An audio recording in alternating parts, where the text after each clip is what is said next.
Israel marah dan terkejut, setelah sebuah pesawat kargo militer China, mendarat di Bandara Internasional Rafi Hariri Beirut, Lebanon baru-baru ini. Pihak Israel menganggap kejadian tersebut merupakan sesuatu yang tak lazim.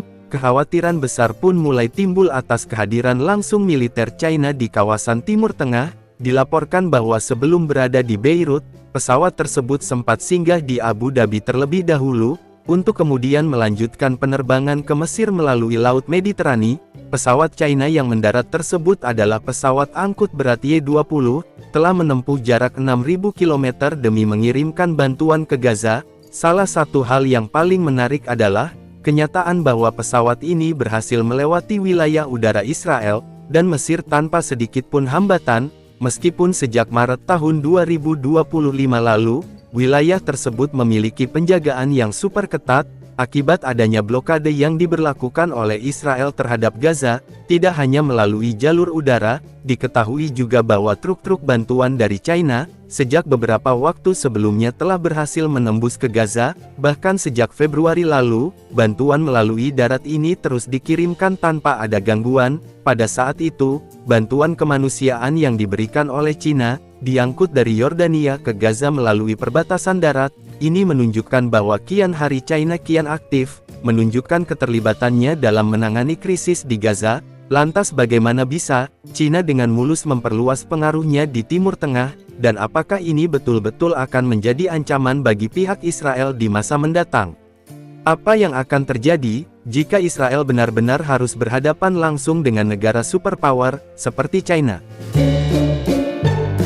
China rupanya tidak main-main dalam ikut serta mengatasi krisis di Gaza, akibat blokade yang dilakukan oleh Israel. Di tengah kondisi Gaza yang memprihatinkan, pemerintah China mulai menyalurkan bantuan ke masyarakat Palestina. Pada Februari lalu di dalam sebuah pernyataan, yang disampaikan oleh juru bicara Kementerian Luar Negeri China, Guo Jiakun, menurutnya China telah memberikan bantuan darurat kemanusiaan kepada Gaza, yang terdiri dari 60.000 paket makanan yang akan dibawa dari Yordania. Dilaporkan bahwa pengiriman tahap awal, yang mencakup sekitar 12.000 paket makanan telah terlaksana dengan baik. Guo Jiakun menambahkan bahwa China memiliki rasa tanggung jawab, dan berkomitmen untuk bekerja sama dengan pihak internasional, demi meredakan krisis kemanusiaan yang ada di Gaza. Ia juga menegaskan bahwa konflik yang ada di Gaza tidak boleh dikesampingkan.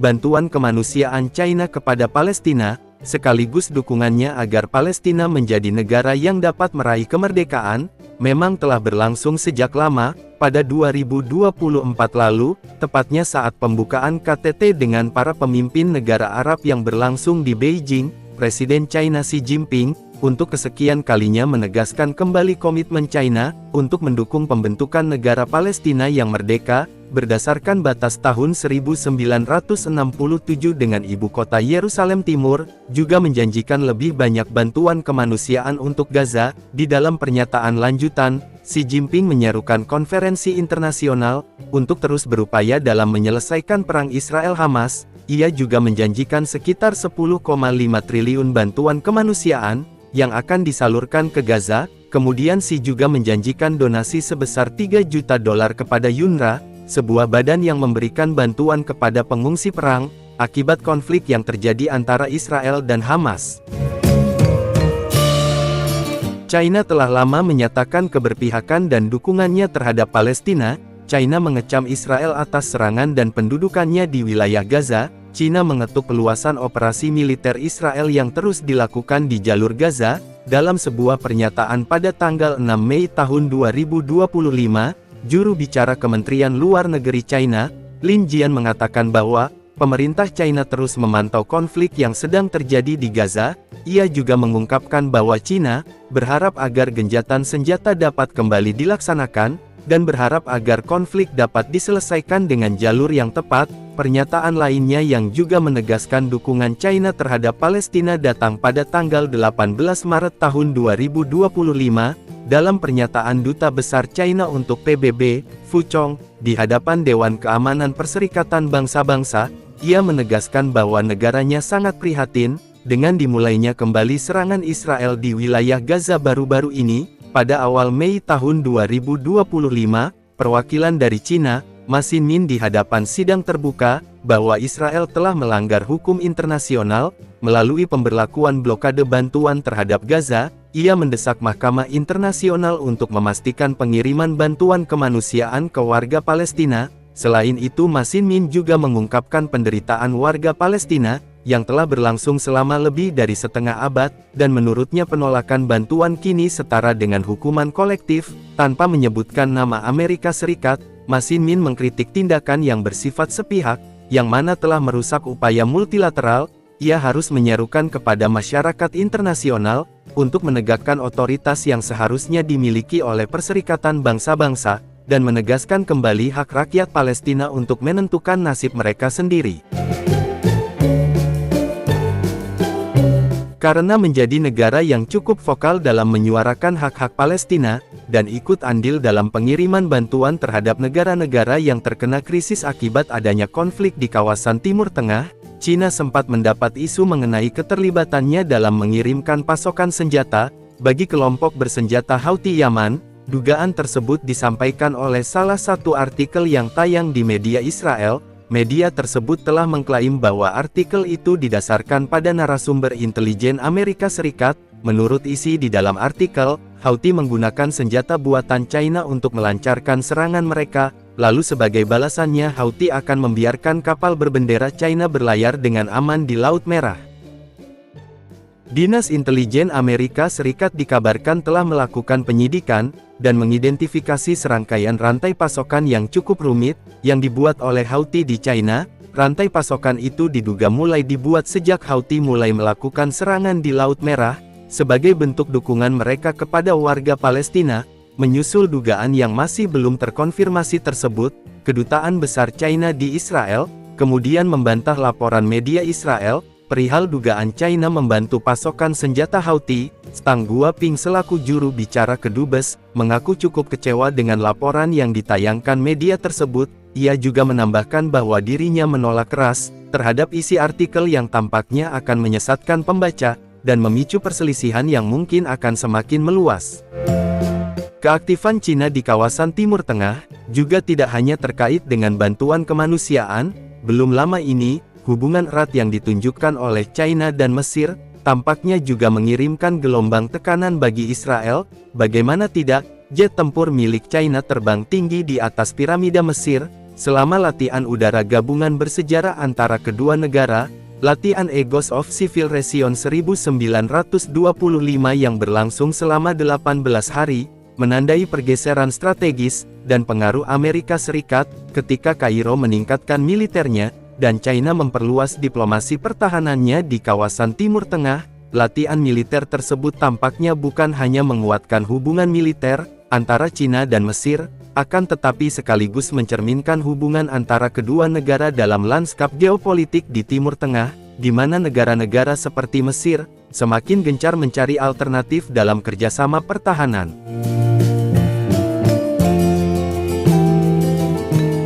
Pada tanggal 6 Mei tahun 2025, Pakistan mengklaim menembak jatuh 5 pesawat tempur India, termasuk 3 pesawat elit Rafael, dengan menggunakan pesawat tempur J-10 buatan Cina, dan rudal PL-15. Ini bukan sekedar bentrokan militer, ini adalah panggilan untuk bangun. Untuk pertama kalinya sistem tempur udara canggih China, membuktikan kemampuannya dalam peperangan langsung, dan mengubah segalanya dari dominasi teknologi hingga pergeseran perlombaan senjata global. Apa yang terjadi di langit hari itu, dapat membentuk kembali kekuatan udara modern selamanya.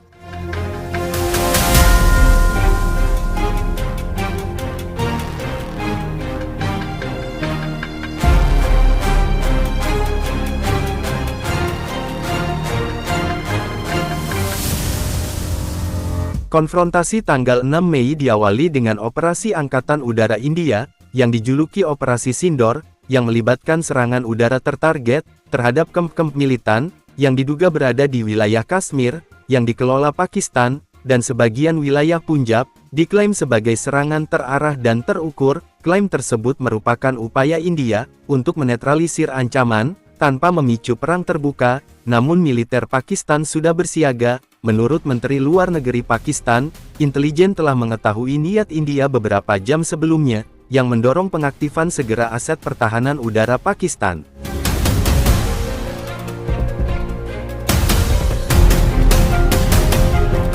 Apa yang terjadi selanjutnya, bukan sekedar pembalasan, melainkan koordinasi Pakistan, mengarahkan armada J-10 buatan China, menempatkannya di samping sistem peringatan dini terpadu. Dalam waktu kurang dari 90 menit, Pakistan mengklaim telah menembak jatuh 5 pesawat India, 3 pesawat tempur Dassault Rafale, 1 Su-30 MKI, dan 1 MiG-29. India secara jelas menepis klaim ini sebagai disinformasi, tetapi munculnya gambar yang menunjukkan bangkai pesawat Dassault Rafale yang jatuh di tanah India semakin memperburuk keadaan. Seorang pejabat intelijen Prancis kemudian mengkonfirmasi kepada CNN bahwa setidaknya 1 pesawat tempur Rafale memang hilang dalam pertempuran udara. Aturan keterlibatan Pakistan bersifat spesifik, hanya menyerang jet yang menjatuhkan muatan. Pengekangan strategis ini menambah legitimasi pada klaim mereka, dan menunjukkan pendekatan operasional yang sangat disiplin.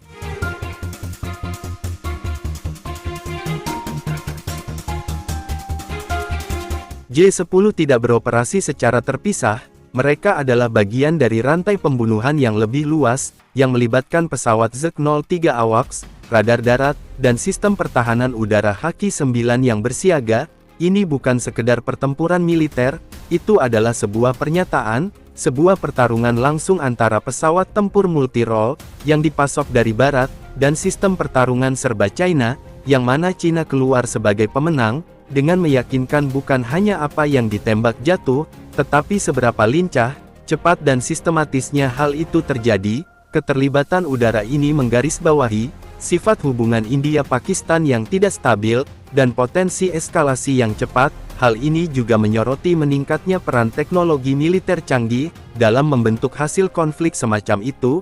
Inti dari pembalasan cepat dan tepat Pakistan, adalah 3 teknologi militer China yang bekerja secara bersamaan: pesawat tempur J-10, rudal di luar jangkauan visual PL-15, dan ekosistem peperangan elektronik yang berfungsi penuh. Ini bukan sekedar uji peralatan, itu adalah demonstrasi pertama China atas sistem tempur udara, spektrum penuh dalam peperangan langsung dan berhasil.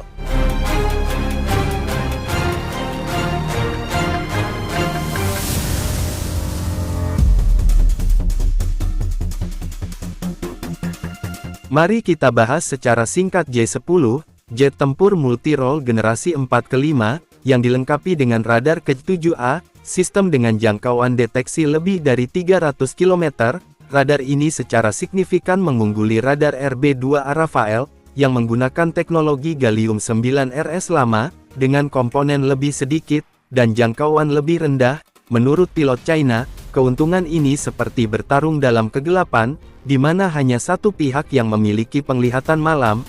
J-10 China mengunci terlebih dahulu, dan melepaskan tembakan terlebih dahulu. Disinilah rudal PL-15 berperan, dengan jangkauan efektif lebih dari 200 km. PL-15 merupakan salah satu rudal udara ke udara dengan jangkauan terjauh di dunia, yang dilengkapi dengan pencari radar ASA, yang memberikan fungsi tembakan dan fregat pada jarak jauh. Sebaliknya jet tempur Rafale India, terutama mengandalkan rudal micah dengan jangkauan efektif di bawah 80 km, yang menempatkan mereka pada posisi yang sangat tidak menguntungkan.